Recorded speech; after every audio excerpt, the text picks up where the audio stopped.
Atualmente, está lei vigente desde 2022, o cônjuge é herdeiro necessário. E com isso, ele tem direito à herança do cônjuge falecido, sem prejuízo da ameação, a depender do regime de bens que o casal adotou. Mas isso está prestes a mudar. O projeto do novo Código Civil, que já está lá para apreciação no Senado, ele prevê que o cônjuge seja excluído do status de herdeiro necessário.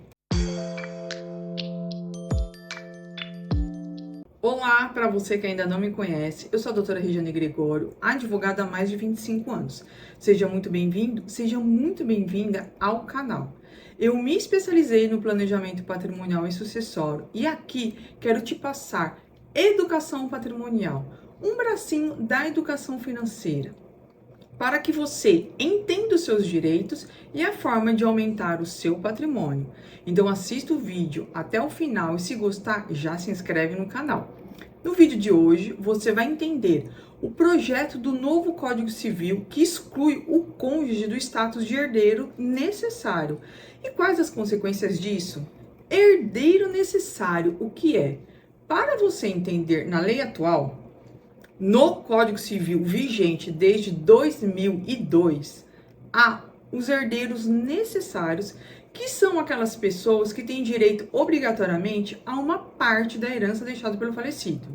E essa parte ela corresponde a 50% do patrimônio existente no momento da abertura da sucessão, a qual é chamada legítima. Essa parte de 50% é chamada de legítima. E o cônjuge tem direito a uma parte da legítima, seja ele casado pela comunhão parcial de bens ou casado pela separação total. Dessa forma, a ordem sucessória ela fica da seguinte forma: primeiro os descendentes, que são os filhos e netos, depois os ascendentes, que são os pais e avós, e, por fim, o cônjuge tem lá garantido o direito de receber a divisão obrigatória de 50% do patrimônio da herança. O que ocorre é que, na prática, o cônjuge recebe totalmente a legítima caso a pessoa falecida não tenha filhos e netos, pais e avós. Automaticamente, o patrimônio vai para o cônjuge sobrevivente. Mas isso agora pode mudar. Se o projeto do novo Código Civil for aprovado, o cônjuge perderá o status de herdeiro necessário e será excluído, então, do rol de herdeiros necessários sem direito à herança legítima.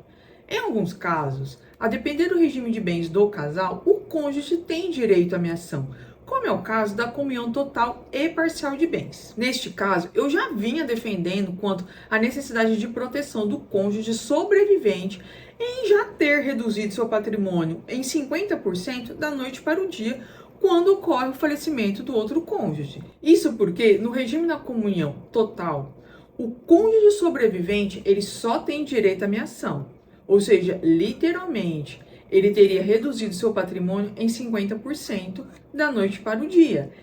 Patrimônio esse que foi construído para a pessoa viver até o final da vida dela. Já no caso da comunhão parcial, o cônjuge sobrevivente ele teria direito à meação, se houver constituído aí patrimônio durante essa constância desse casamento, mas ainda também teria o direito à sucessão legítima. Mas, de qualquer forma, também já resultaria em uma redução do patrimônio quando houvesse os descendentes, ascendentes na frente dele que concorre com a herança. Agora, pelo projeto do novo Código Civil, a redução ao patrimônio é certa. E o que tem causado muita divergência entre os juristas e, na minha opinião, vai obrigar o casal a conversar sobre herança. E o novo ordenamento, se aprovado, vai exigir que se faça o planejamento sucessório, instituto muito pouco usado pelas famílias brasileiras. Uma das justificativas para essa mudança, que consta no projeto, é que exatamente pelas novas composições familiares vindas da união de pessoas com filhos e patrimônios particulares construídos anteriormente à atual união, é que se deveria ser feita essa reforma do novo Código Civil. Porém, já existe a possibilidade de corrigir essa situação através do planejamento patrimonial e sucessório. Tanto que eu já gravei um vídeo aqui no canal falando sobre isso, onde eu falo sobre os novos relacionamentos. Eu vou deixar o link aqui embaixo na descrição desse vídeo, se você ainda não assistiu. Corre lá para você assistir. Agora, quanto ao planejamento patrimonial e sucessório. Bom, a verdade é que agora toda família vai precisar realizar o planejamento patrimonial e sucessório. Sejam elas as famílias com composições únicas ao longo da vida, sejam elas as composições de novos relacionamentos. Te digo, seu direito como cônjuge agora vai depender de um planejamento. Senão, as consequências futuras serão de direito à meação se o seu regime de casamento assim o prever. Pois há casos de regime de bens que não há direito à meação, como é o caso da separação total de bens. E quando eu falo em planejamento patrimonial e sucessório, não estou me referindo à doação ou testamento, como muitos advogados orientam as famílias de forma totalmente equivocada. Não, eu não me refiro a isso. O que eu me refiro é exatamente ao planejamento patrimonial em vida, realizado ao longo da vida dessa família, durante a conquista do patrimônio. Seja para deixar tudo organizado e pronto, para assim realizar lá o planejamento sucessório que fica armado e que só dispara no momento realmente de abertura da sucessão. Tudo fica pronto e organizado, do jeito que a família quer, para exatamente ser cumprida a sucessão através de um único ato, lá no momento de abertura da sucessão. Sem inventário, sem juiz, sem tabelião.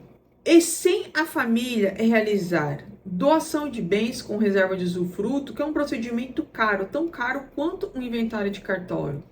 Sem os proprietários dos bens, os pais, perderem o controle da administração do patrimônio, como ocorre com a doação, onde, se eles precisarem ou quiserem vender os bens, vão depender da assinatura e vontade das pessoas que receberam a doação, inclusive da vontade dos cônjuges dessas pessoas, se elas forem casados. Porque eu não sei se você sabe, mas independentemente do regime de bens que você tem, se houver a necessidade de vender um bem particular seu, o cônjuge precisa assinar a venda. Eu também não estou me referindo, no caso de planejamento, em realizar uma sucessão por testamento. Não, porque testamento não é planejamento.